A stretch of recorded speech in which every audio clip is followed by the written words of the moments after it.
Hello, everyone. Welcome to the Harmony Foundation podcast series, and it's my pleasure to be joined with the team Strength in Motion Counseling out of Boulder, Colorado. We have Adriana Ballantine, who's the owner-founder, correct? Yeah? Correct. We have Deb Silver, Becky Howe, and Jeanette Nicastri. Great. Becky Howie, thank you. And we're really excited to have everybody here. You had hopefully a great morning and an opportunity to learn a little bit about Harmony, but we also had an opportunity to learn about your practice. And we want to use this opportunity to share with others what you all do and who you are, so that if people are accessing services, they'll know a little bit more about you. So with that, I'm going to actually turn to you first, Adriana. So Strength in Motion is a mind, body, and soul practice, and it addresses areas of life that can be a barrier to thriving and success. Can you describe the services at Strength in Motion, and how do individuals who come to your program get met with the needs that you all provide, all the services that you provide? Sure, I'd be happy to. So Strength in Motion is a holistic wellness center with a clinical focus.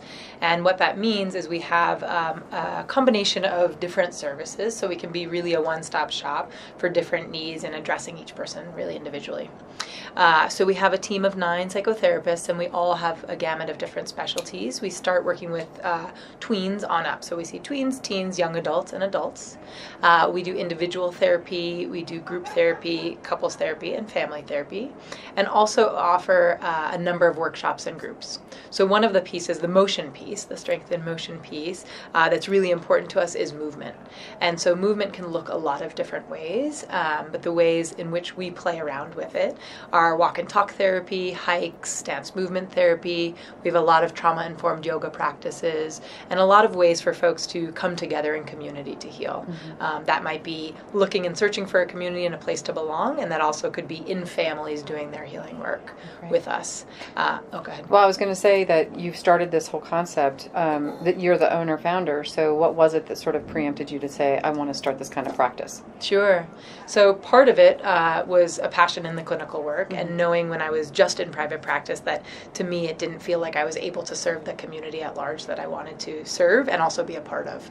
So a big part is being part of the wider community, and another part of it is really offering these collaborative approaches that I see as sometimes people look at them as non-traditional approaches, but I actually see them as key components towards healing.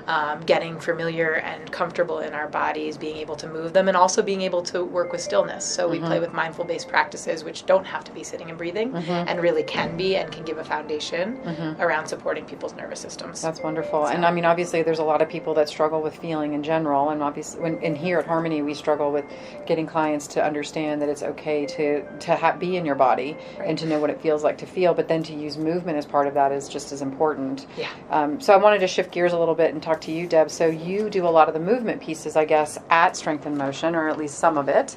Can you talk a little bit about what that looks like if somebody were to come to you as a clinician and work with you, and what would you use from a movement perspective to help them? Yeah, so my background is in somatic counseling and dance movement therapy.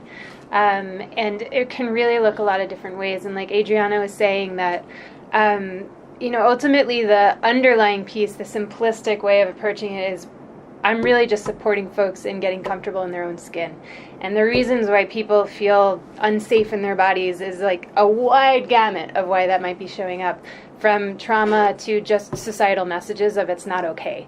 And so supporting folks, like bottom line in terms of why they're showing up and where we can start approaching bringing the body in, what the body has to say in terms of gesture, simply, like you're talking about, say, your mother, and your shoulder keeps kind of popping up towards your ear, and I might notice that and be like, hey, so what's that about? And just bringing awareness to it so that we can actually work with it, literally work with what the body is saying with what my words are saying.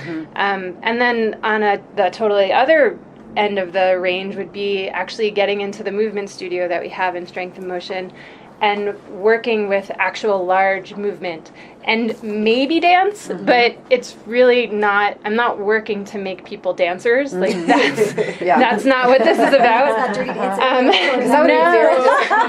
But hey, I mean, honestly, if that's what you want, I can do that. And that's not what I'm trying to do. It's really just supporting somebody where they are, and, you know, on a, like, looking at it from a very, again, this is a very simplistic way of explaining it, but somebody comes in and maybe one of their goals is taking up more space, right? And that might be taking up space with their voice. Like, I want to speak my truth more.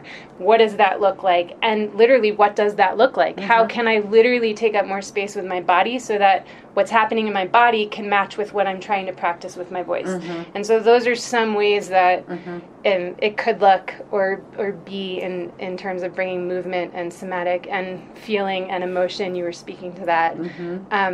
Which is so scary for people. I mean, that can be a very frightening experience. Yeah. And especially if they've lived in a place where they've been told not to, and not to be present or not to show themselves, and then to step them out of that can be really frightening. Yes, which is literally kind of what society says, right? Like, so we're pushing against the norm and the dominant by saying, like, it's okay to feel, it's okay to talk about it, and it's okay to literally feel it in your body. It's not just about what's from the neck up. And it is really scary.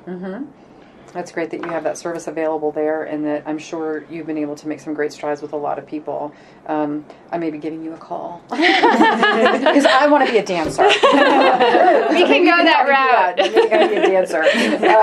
So, Becky, you like to read. I do. And I mean, first, let's just talk a little bit about your background. So you're trained as a clinician in wilderness therapy, and you know, enjoyed speaking with you at lunch today about your background, and it was great. You're not from the Colorado area, no, but you've become an adopted member of Colorado, yes, which is really great. You've got a Subaru, the dogs, and now you're a rock climber, so it's official, which is great. But you know, we like to get to know the people behind the practice, and so just out of curiosity, you know, looking at, you know, when you think about books that you've gifted to other people, what are some of the books that you've gifted to people, and why?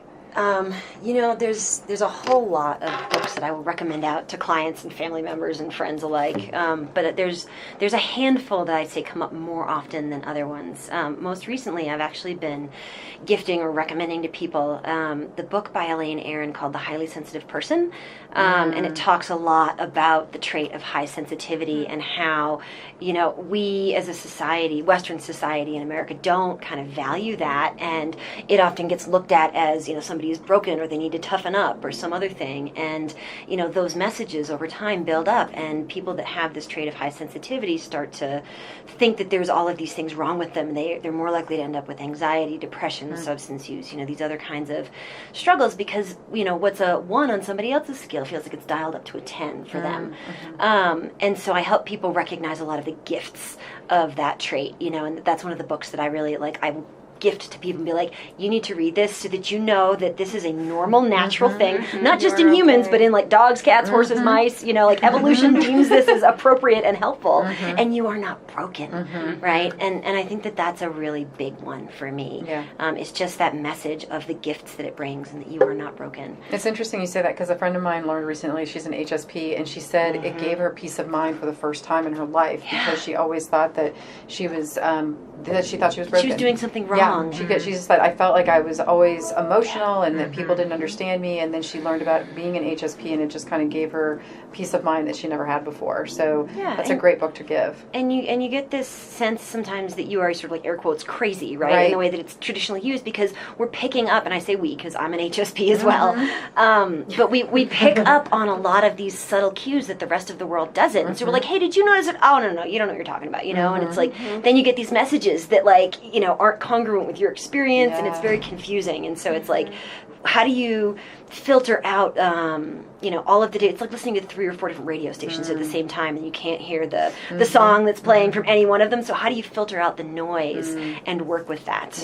And that's part of why I love doing stuff in nature, because it just kind of helps naturally settle a lot of those different radio stations. It sure does, doesn't it? Yeah, especially when you're in a place with no Wi-Fi. Yeah, so that's one of my favorite service. Makes it even especially easy. So, here, actually, I have no service here. Which is wonderful. No, you don't. And that's not intentional, but it is sort of intentional, so it works. So Jeanette, also a member of the team, and I haven't had a chance to get into too much detail around your background, so I'm certainly curious to hear more about, how did you get into the field, and, what is some of the specifics of what you do at Strength in Motion? Yes, absolutely. This is the perfect segue because I am an HSP. A lot of us healers are. I was told at a very early age that it wasn't okay and I was too sensitive, and I got depressed and into substances, and I've fully come out of all of that.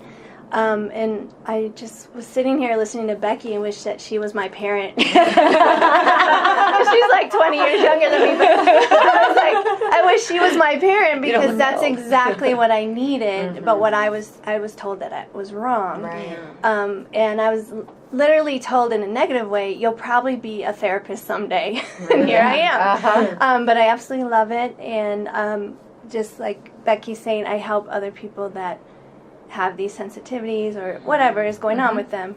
I have a knack for it because I really can get it and see it.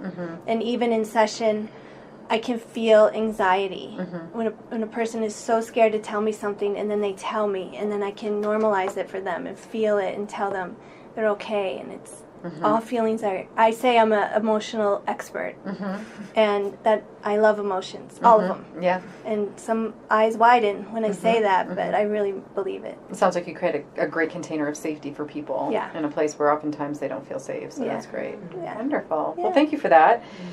So, Adriana, if we were to play off the idea of the word harmony, what do you think it means to live a life in harmony? To live a life in harmony sounds like navigating the dance of all of the complexities that we all live by, whatever our stuff is, right? And constantly having a relationship to that dance, right? Like we think of balance, and people I think are always seeking balance, and I think harmony is kind of interchangeable in that capacity, right? But it's actually an ongoing evolution. And so when I look at harmony, I think of peace and I think of balance, but I also think of really being willing to be with our tough stuff or sit in the darkness to be able to grow. And so, one of the things that's really important to all of us is being able to hold a container and to be a space where there's permission given. Yeah. Yeah. So great. Yeah. Nice answer. I like that. Thank you. Very nice. And if someone were trying to seek services at Strength in Motion, how could they get in touch with you? Sure. So they can look on our website, which is in the process of getting rebuilt, but it's live, and they can access what we are and who we are, and that is simcounseling.com. SIM counseling, just spelled out all one word, or they can call 303-817-9072, and they will just essentially, somebody will call and ask what they're inquiring about, or somebody will answer and ask what they're inquiring about, whether it's a group, a workshop, individual therapy.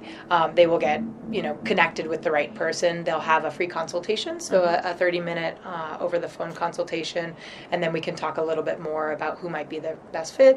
If we're not the best fit, we'll certainly be a support and resourcing out to find who is. Wonderful. Yeah. Someone said to me earlier today, as you all were passing, that's the power team walking by. And they were not kidding. We'll take it. They were not kidding.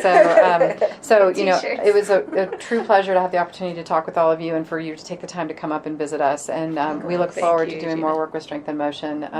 So thanks again. It's good to have you here. Thank you. Such a pleasure to be here.